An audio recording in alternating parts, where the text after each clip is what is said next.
राजयोग 7 days course का आज हम तीसरा पार्ट शुरू करते हैं और इसमें हम बात करेंगे 3 लोकों के बारे में।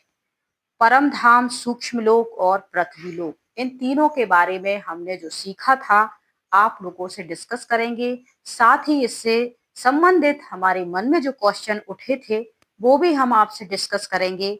और इस चैप्टर से संबंधित अगर आपके मन में भी कोई सवाल है तो आप कमेंट कर सकते हैं या मेल कर सकते हैं, या फिर जहां भी आप 7 डेज का कोर्स किए हुए हो या कर रहे हो या इन फ्यूचर करेंगे सेंटर पे ऑनलाइन, जहां से भी आप वहां भी अपने मुताबिक जो आपके मन में सवाल आते हैं किसी भी चैप्टर को लेके तो वो आप कर सकते हैं। कोई गलत बात नहीं है। नमस्कार दोस्तों, मैं हूं तुलसी। जब मैं ब्रह्मा कुमारी सेंटर में जुड़ी हुई थी, जब मैं इसके ब्रह्मा कुमारी पद पे थी और अपनी क्लासेस वगैरह स्टार्टिंग में 7 डेज का कोर्स सभी करते हैं, हमने भी करा था। तो हमारे चैप्टर में भी आया था, तीनों लोकों के बारे में परिचय दिया था दीदी ने। और हमें इसमें बताया गया था कि हम जो ऑरा अपने आसपास देखते हैं ये एक पृथ्वी लोक है, और उसके ऊपर ब्रह्मांड, चांद, सितारे, और उससे भी ऊपर एक और लोक है जिसको सूक्ष्म लोक कहते हैं। सूक्ष्म यानी वहां शरीर तो होता है लेकिन हड्डी मांस का शरीर नहीं होता है। और वहां जो होते हैं 3 देवता ब्रह्मा, विष्णु, शंकर निवास करते हैं अपने सूक्ष्म लाइट के शरीर में। उससे भी ऊपर एक और लोक होता है जिसे परलोक, ब्रह्मलोक, मूल वतन आदि नामों से जाना जाता है, परम धाम। और तो इन सबका रहस्य उन्होंने बताया। परलोक यानी पृथ्वी लोक और ब्रह्मांड से भी वो परे है, इसलिए उसको परलोक कहते हैं। और फिर ये जो परम धाम कहते हैं, इन धामों से जो जो भी तीर्थ धाम है या पृथ्वी धाम है, इनसे भी एक अलग धाम है जिसको परम धाम कहते हैं। मूल वतन यानी जहाँ की हम आत्माएं हैं, हम शरीर नहीं हैं, आत्माएं हैं, ऐसा ब्रह्मा कुमारी संस्थान में बताया जाता है। और जब जितनी आप इसकी प्रैक्टिस करोगे कि मैं एक आत्मा हूँ, मैं एक आत्मा हूँ, मैं एक आत्मा हूँ, उतना ही तुम जो है परमात्मा के नजदीक पहुंचते जाओगे, उतनी ही तुम्हारी आत्मा के अंदर की जो क्वालिटी है वो जागृत होती जाएंगी। तो मूल रूप से हम वहीं के रहने वाले हैं।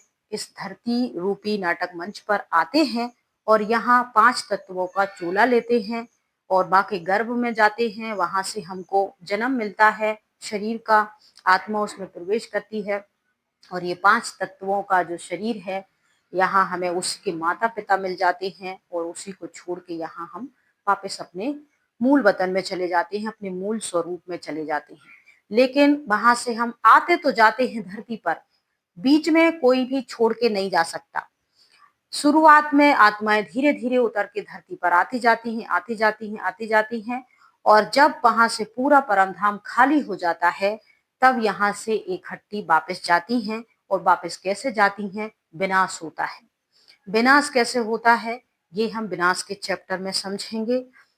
तो फिर वहां अब ये जो परमात्मा पॉइंट ऑफ लाइट है, और उसके बाद आत्माएं 3 सूक्ष्म देवता बैठे हैं, फिर सतयुग की आत्माएं, त्रेता की, द्वापर की, कलयुग की, कलयुग के लास्ट की, संगम युग की, ऐसा करके बताया जाता है। अब इस पूरे ज्ञान के दौरान एक बात जो बार बार आपके दिमाग में बिठाई जाती है वो ये बिठाई जाती है कि इस पूरे ज्ञान को अगर आपको अच्छे से समझना है, भगवान से मिलना है, जानना पहचानना है, तो आप ब्रह्मा के थ्रू ही शिव तक पहुंच सकते हैं। आपकी मन की जो बात है वो ब्रह्मा के थ्रू ही जाएगी। और ब्रह्मा के तन में ही शिव आता है, बार बार उन्हें बताया है। और ब्रह्मा के तन में ही आकर परमात्मा शिव ये सारा ज्ञान देता है, क्योंकि ब्रह्मा के हाथ में ही वेद शास्त्र हैं। तो ब्रह्मा ही पूरी दुनिया के वेद शास्त्रों का, सारे धर्मों का ज्ञाता है। मतलब उनके तन से ही भगवान सब कुछ सुनाते हैं। ये सारी बातें यहाँ बताई जाती हैं। तो हमको लगता है कि एक व्यक्ति विशेष है जो अपने आप को विशेष हाईलाइट करने की कोशिश यहाँ हो रही है, ऐसा हमारा एक्सपीरियंस है।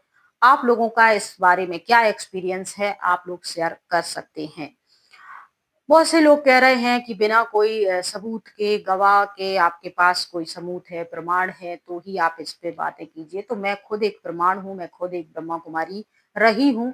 2-4 साल नहीं, पूरे 10-12 साल मैं यहाँ रही हूँ। परमानेंट तो मैं 10 साल रही हूँ और 2-3 साल पहले से मैं जुड़ी थी, आती-जाती रहती थी। मैंने यहाँ के ज्ञान सीखे हैं, क्लासेस करवाई हैं, समर्पण लिया है, भर्तियाँ अटेंड की हैं, शिविर अटेंड किए हैं, परमात्म मिलन भी मनाया है, बहुत बार मनाया है। अनुभूति वगैरह जो है वो सब कुछ यहाँ रहते जैसा एक ब्रह्मा कुमारी लाइफ होती है, आज भी जो बहनें हैं वो जी रही हैं, वो सारी लाइफ मैंने खुद ने प्रैक्टिकल जी है। कुछ कुमारों के ऊपर भी मैंने वीडियो बनाई थी जिसमें से कुछ लोगों को अच्छा नहीं लगा। वो कमेंट कर रहे थे, तुम झूठ बोल रही हो, ऐसा तो कुछ होता नहीं, हम तो काफी समय से यहाँ जुड़े हुए हैं और जब तुम्हारे पास इसका कोई प्रमाण नहीं है तो तुम ऐसा क्यों वीडियो बना रही हो। तो मैं आपको बता दूं कि हमारे सेंटर पे भी कुछ कुमार जुड़े हुए थे। अब अधर कुमार भी यहाँ कुमार की ही कैटेगरी में आते हैं। तो जब मैं सेंटर पे थी तब भाई जुड़े हुए हैं थे, कुछ भाई डिस्टर्ब हुए और कुछ भाई के साथ कुछ अनहोनी घटनाएं घटी हैं। उन्होंने लेटर भी बाकायदा लिखे हैं जिनमें सेंटर की दीदी के नाम भी लिखे हुए थे। तो मैं हवा में कुछ भी बातचीत नहीं कर रही हूँ। मेरे रहते जो कुछ घटनाएं घटी हैं बस वही डिस्कशन कर रही हूँ। मैंने जो ज्ञान दीदी के मुख से सुना है बस वही मैं डिस्कशन कर रही हूँ। और कहीं सुनी बातें तो बहुत सारी हैं जीवन में, जो दीदियों ने सुनाई थी, ऐसे ही गोलमोल करके जो भाई बहनों ने सुनाई थी। कुछ पुराने भाई बहनों से भी इस दरमियान मुलाकात हुई, कुछ मधुबन के भाई बहनों से भी। कुछ क्लास के ऐसे ऐसे लोग थे जो 50-50 सालों से जुड़े थे, रेगुलर क्लास कर रहे थे। उन्होंने भी अपनी बहुत सारी बातें मुझे बताई हुई थी, लेकिन मैं उनकी कोई हवाबाजी के बारे में बात यहाँ नहीं करती हूँ। मैं सिर्फ इतनी ही बात करती हूँ जो मुझसे जुड़ी थी, जो मैंने आंखों से देखी थी, सुनी थी और जिनके संपर्क में मैं रही थी, उनसे रूबरू जो बातचीत हुई है उसी के बारे में बातचीत। कुमारों की भी मैंने ऐसे ही हवा वाली वीडियो नहीं बनाई है। हमारे सेंटर पे भी कुछ कुमार जुड़े हुए थे, किसी ना किसी कारण से वो डिस्टर्ब हुए थे और दीदी अक्सर उनसे कुछ पैसे मांगा करती थी, लेकिन मुझे समझ में नहीं आते थे कि ये पैसे उनसे क्यों मांगे जा रहे हैं। बाद में मुझे पता चला, इस बारे में मैं आपको फिर बताऊंगी कि वो पैसे उन कुमारों से क्यों मांगे जा रहे थे, क्या कनेक्शन था दीदी का उन कुमारों का और ये पैसे सही रीति से मांगे जा रहे थे, गलत रीति से। और जिस कारण से वो पैसे मांग रहे थे, जब मुझे वो कारण पता चला तो सच मानिए आप कि आप भी उस कारण को जब सुनेंगे तो आपको पता चलेगा क्या मेरे सेंटर की दीदी इतनी ज्यादा गिरी हुई थी जो पैसों के लिए इस हद तक। मैं तो एक कंटेंट क्रिएटर हूँ, अपने जीवन की सत्य घटनाओं को आप लोगों के साथ शेयर कर रही हूँ, लेकिन पैसों के लिए ब्रह्मा को मेरी जो से ब्रह्मा कुमारी बहन है, जो किरण बहन थी सेंटर पे, वो पैसों के लिए इस हद तक गिर जाएगी। मैंने तो वो पर्सनल कुछ बातें हैं जो शेयर नहीं की हैं और जरूरत पड़ी तो इन फ्यूचर मैं शेयर कर भी सकती हूँ। खैर आते हैं अब इस 3 लोक के ऊपर। तो ये पृथ्वी है और इस पूरे टाइमिंग, अब कहते हैं कि हमें अब समय वापस आ गया है जाने का। तो कब हमें वापस जाना होता है, फिर ये बताया जाता है कि परम धाम से जो आत्माएं आना शुरू होती हैं, 5000 वर्ष में ये पूरा सृष्टि चक्र खत्म हो जाता है और जब लास्ट का समय बचता है, 100 वर्ष बचते हैं, तब भगवान इस धरती पर आता है, ब्रह्मा का तन में प्रवेश करता है और सभी आत्माओं को संदेश देना शुरू करता है। अब इस ज्ञान में ये भी बताया है, कोटों में कोई भगवान को पहचान पाता है। जब हम सब परमधाम निवासी हैं, एक ईश्वर के बच्चे हैं, तो फिर अपने पिता को हर कोई क्यों नहीं पहचानता। आज देखिए दुनिया में भी अपने पिता को पहचानने के लिए साइंस डीएनए मैच करवा देती है, कुछ ऐसी निशानियां बनाती है। अगर किसी का बच्चा कुंभ के मेले में खो जाए और वो 10 साल बाद मिले तो उन दोनों का बाकायदा डीएनए करवाया जाता है और मैच हो जाता है, तो उनको पिता पुत्र और उनके कुछ ऐसी बातें होती हैं आपस में जो पिता को याद रहती, बच्चे को याद नहीं रहती। आखिरकार जब उनकी कुछ निशानियां, कुछ बातें उनको याद दिलाई जाती हैं तो याद आ जाता है। लेकिन संसार में कहते हैं कि जो स्वर्ग की आत्माएं हैं वही भगवान को पहचान पाएंगी। ऐसा कैसे हो सकता है? जब हम सभी भगवान के साथ परम धाम में रहते थे, तो आज बहुत से लोग इसको पहचान लेते हैं और अच्छा अच्छा कहते हैं। बहुत से लोग संशय उठा लेते हैं और कहते हैं सिर्फ यहाँ ब्रह्मा की मनगढ़ंत कहानियां हैं। दादा लेखराज ने खुद को ब्रह्मा बना लिया, खुद को श्री कृष्ण बना लिया, खुद को नारायण बना लिया। त्रेता युग में, द्वापर युग में खुद को ही उन्होंने विक्रमादित्य बना लिया। और ऐसे करके पूरे 5000 वर्ष में ब्रह्मा ने एक आलीशान जीवन जिया। और फिर कलयुग के लास्ट में भी इन्होंने एक अच्छा आलीशान जीवन जिया। 60 वर्ष के हो गए, घर परिवार बनाया और बिजनेस किया। हीरो व्यापारियों का देश विदेश में भी इनकी हिस्ट्री में है कि देश विदेशों में भी इनका अच्छा खासा व्यापार था। और फिर इनको वहीं सिंध, हैदराबाद, कराची वगैरह में इनको परमात्मा की अनुभूति हो जाती है। वो भगवान इनसे कहते हैं कि भारत चले जाओ।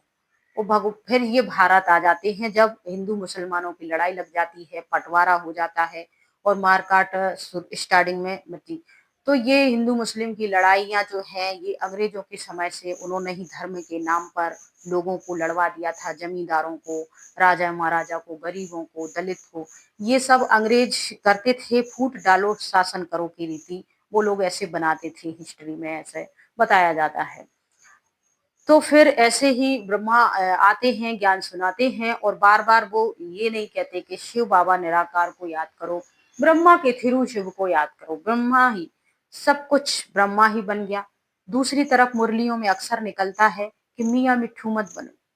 तो ये हम लोगों के लिए निकलता है। यानी कोई कुछ भी दान आप दे रहे हो, कहीं आप 4 लोगों को ज्ञान सुना के आए हो, आपने सेंटर में साफ सफाई करी, झाड़ू पोछा, बर्तन कपड़े लत्ते सब कुछ करा, इन सब के मियाँ मिट्ठू मत बनो। ये तो भगवान देख रहा है। दुनिया संसार में भी लोग जो हैं सड़क पे बेसहारा लोगों की मदद कर देते हैं। कुछ जरूरतमंद लोगों को जो जरूरत की चीजें हैं वो दे देते हैं। तो इस तरीके से वो लोग भी मदद करते हैं, उनको भी दुआएं मिलती हैं। तो क्या वो अच्छा काम नहीं है? वो भी एक अच्छा श्रेष्ठ कर्म ही है। दुनिया में हर इंसान अपना अच्छा कर्म कर रहा है। और सतयुग और कलयुग को अलग अलग कैसे रख सकते हैं? सतयुग में सिर्फ 9 लाख आत्माएं जाएंगी। 9 लाख आत्माएं सतयुग में स्टार्टिंग करेंगी। पूरी जो प्रकृति सुंदर होगी, फल फूल बगीचे और पूरी प्रकृति जो प्योर होगी, उसका आनंद 9 लाख लोग लेंगे। उसके अलावा फिर धीरे धीरे वक्त चक्र चलेगा, वक्त होता जाएगा और लोग आते जाएंगे। और ऐसे आते आते इन्होंने अकेला अपना ज्ञान ही नहीं ब्रह्मा बाबा लेखराज ने दिया है, बीच बीच में शास्त्रों की भी दो तीन अपने मतलब की पॉइंटें उठाई हैं, ताकि लोगों को ये ना लगे कि ये जो है दादा लेखराज खुद को ही हाईलाइट कर रहे हैं पूरे ही कोर्स में, ज्ञान में और सब चीजों में। तो इसीलिए उन्होंने कहा कि लास्ट कलयुग माने सतयुग के त्रेता के लास्ट तक पूरी 33 करोड़ आत्माएं यहाँ आएंगी। जो दुनिया में लोग कहते 33 करोड़ देवी देवता आते हैं। तो जब 2500 साल तक ये चक्र घूम जाएगा और उसके लास्ट में जो दुनिया के लोग हैं आदि सनातन देवी देवता धर्म जो मानते हैं, सनातन धर्म को, वो 33 करोड़ देवी देवताओं को मानते हैं। तो इस तरीके से त्रेता के लास्ट तक पूरे 33 करोड़ लोग हो जाएंगे। अब पूरी दुनिया में से कितने लोग निकलने हैं? 33 करोड़ है। तो 33 करोड़ में राजा रानी कितने बनने हैं? थोड़े से, 8 9। कहते हैं जन्माष्टमी यानी 8 गद्दी सतयुग में चलेंगी, रामनवमी, और 9 गद्दी इनकी त्रेता युग में चलेंगी। ये सब सिस्टम है।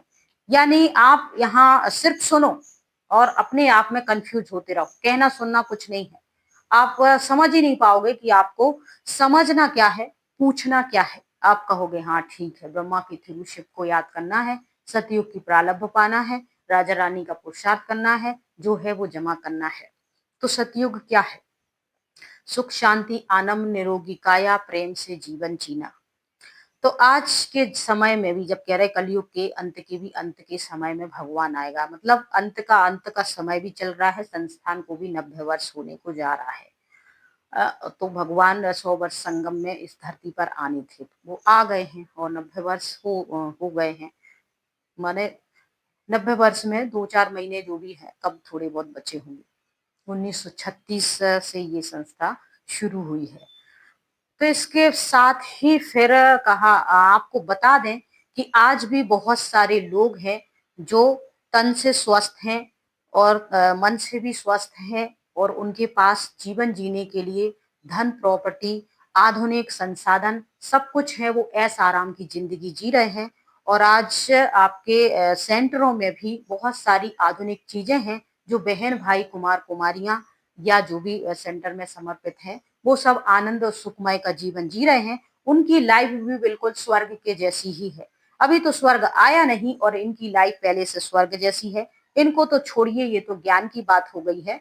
लेकिन दुनिया में भी बहुत सारे, आप पूरी दुनिया में ले लिए, भारत में ले लिए, चाइना में ले लिए और भी सभी देशों में कुछ लोग ऐसे हैं, कुछ परसेंट लोग जो तन से, मन से, धन से, आधुनिक सुविधाओं से, घर, मकान, दुकान से, प्रकृति से, हर तरीके से वे संपन्न हैं, सुखी हैं और आनंदमय जीवन जी रहे हैं। तो सतयुग है आप एक आनंदमय जीवन जीना। तो जब लोग यहाँ भी ऐसा जीवन जी सकते हैं, तो आप वैसे जीवन के लिए कुछ मेहनत कीजिए, लोगों की मदद कीजिए, खुश रहिए, आपस में एक-दूसरे के साथ मिल-जुल के रहिए। आप चीज़ों को समझिए, आध्यात्मिक को समझना, जीवन में उतारना कुछ समय के लिए। आज दुनिया में जिनको परिचय है, वो भी याद करते हैं ईश्वर को, जिनको नहीं है, वो भी किसी न किसी कुल देवी-देवता के रूप में या किसी न किसी माध्यम से गॉडफ़ादर को वो याद ज़रूर करते हैं। तो इस तरीके से ये नहीं है कि भगवान से कोई भी जुदा है या ब्रह्मा कुमारी में जुड़ने से ही भगवान मिलता है। भगवान तो आपके दिल में, हृदय में है, आपकी भावनाओं में है, आपके प्रेम में है, आपकी सेवा भाव, विश्व बंधुत्व की भावनाओं में है। इस तरीके से अगर आप अपना जीवन जिएँगे तो घर परिवार भी आपका सुखी संपन्न रहेगा, आराम से आप रहेंगे घर परिवार में और अपने मन को भी जो है स्थिर बना के रखेंगे। जो दुनिया की चीज़ें हैं उससे भी आप एन्जॉय करते रहेंगे, किसी चीज़ से आप डिटैच नहीं होंगे और सांसारिक और जो प्राकृतिक जो भी नियम कायदे हैं और सांसारिक, सामाजिक, प्राकृतिक जो भी नियम कायदे हैं, उन सारे जीवन नियम कायदों को अपने जीवन में आप धारण करके भी एक सुखमय, संपन्न जीवन जी सकते हैं।